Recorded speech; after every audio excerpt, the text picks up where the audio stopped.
السلام علیکم عزیز طلباء و طالبات۔ آج کا ہمارا موضوع ہے نظم نئی نسل کا نوحہ۔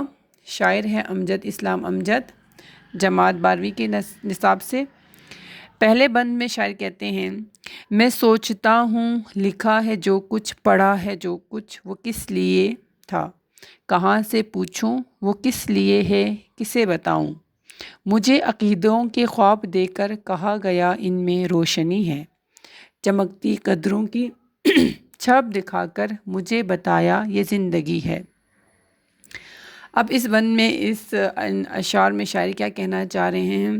یہ کلام معروف شاعر امجد اسلام امجد کی فکری گہرائی اور انسان کی باطنی سوالات کی ترجمانی کرتا ہے۔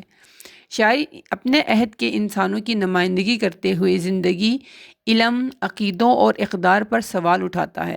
وہ سوچتا ہے کہ جو کچھ اس نے لکھا اور پڑھا، جو کچھ سیکھا اور سمجھا، آخر وہ سب کس مقصد کے لیے تھا؟ یہ سوال دراصل انسان کی اس اندرونی بے چینی کا اظہار ہے جو سچ کی تلاش میں جنم لیتی ہے۔ شاعر کو ایسے خواب دکھائے گئے جنہیں عقیدوں کے نام دیا گیا اور بتایا گیا کہ انہی میں روشنی ہے، مگر اس روشنی کی حقیقت پر وہ غور کرنے پر مجبور ہے۔ اسی طرح زندگی کی چمکتی ہوئی قدروں کے پردے میں پیش کیا گیا، مگر شاعر محسوس کرتا ہے کہ اس ظاہری چمک کے پیچھے اصل حقیقت کہیں اوجھل ہے۔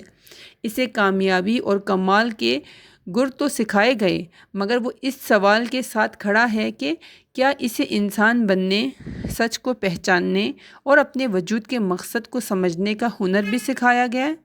یہاں پر شاعر ایک سوال اٹھا رہا ہے کہ ان تمام مقاصد، ان تمام جو ہنر، جو علم، جو چیزیں اس کو سکھائی گئی ہے، کیا اس میں اس کو اپنے آپ کو پہچاننے کا ہنر یا اس مقصد کو سمجھنے کا ہنر سکھایا گیا ہے کہ نہیں؟ یوں یہ اشعار محض فرد کے لیے نہیں بلکہ پورے معاشرے کے فکری بحران، مصنوعی اقدار اور گم شدہ سچائی کی ایک گہری اور اثر انگیز تصویر پیش کرتے ہیں۔ یہ اشعار ایک ایسے انسان کی دل کی آواز ہے جو زندگی میں سیکھے گئے اسباق، عقیدوں اور اقدار پر غور کر رہا ہے اور یہ سوال اٹھا رہا ہے کہ جو کچھ اس نے پڑھا، سیکھا، سمجھا، کیا اس کا کوئی مقصد ہے، یا اس مقصد کے ذریعے وہ اپنے آپ کو پہچان پا رہا ہے، یا اس کے پیچھے پوشیدہ جو حقیقت ہے اس کو جاننے میں وہ کامیاب ہو رہا ہے کہ نہیں؟